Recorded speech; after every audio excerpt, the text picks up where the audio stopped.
Recording studio Sheikhpura. कवन जाति के चाही दुल्हा हमरा बता देगे, हे गे हमरा बता देगे।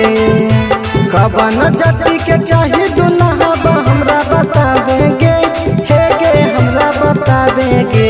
नया हिरनवा चाही रे, ना बबुआ चाही रे, दुल्हा हमरा खाटी मोंझियनवा चाही रे, और दुल्हा हमरा खाटी मोंझियनवा चाही रे।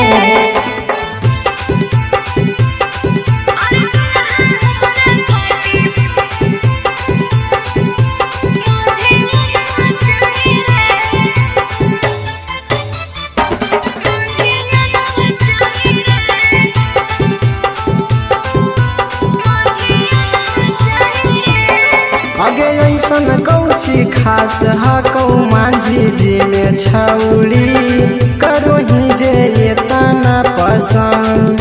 और केतना बतैयो तोरा खुला के रे छौड़ा, ओ करे पडोला है मोर मन। आगे दोसरा जाति के नाम लेते जाही गोसाई गे, हे गे जाही गोसाई गे। नया हिरनवा चाही रे, ना बबुआ चाही रे, दुल्हा हमरा खाटी मोंझियनवा चाही रे, और दुल्हा हमरा खाटी मोंझियनवा चाही रे।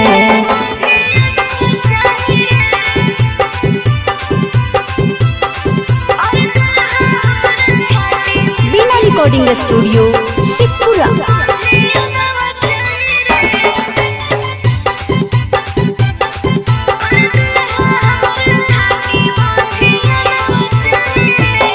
आगे अभी तक लेके ताना गो के कोयले ही गे छौड़ी, मांझी जी के चला तेरी जे। और मिलते जब खाटी मोंझियना रे छौड़ा, कोरी ले दिले से साले। आगे बादल बिहारी चाही कि राइटर जीवन चाही गे, हे गे जीवन चाही गे। नया हिरनवा चाही रे, ना बबुआ चाही रे, दुल्हा हमरा खाटी मोंझियनवा चाही रे, और दुल्हा हमरा खाटी मोंझियनवा चाही रे। कवन जाति के चाही दुल्हा हमरा बता देगे, हे गे हमरा बता देगे। कवन जाति के चाही दुल्हा हमरा बता देगे, हे गे हमरा बता देगे।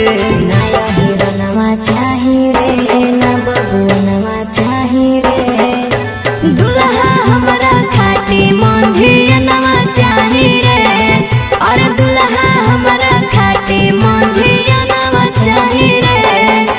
बिना रिकॉर्डिंग स्टूडियो शेखपुरा।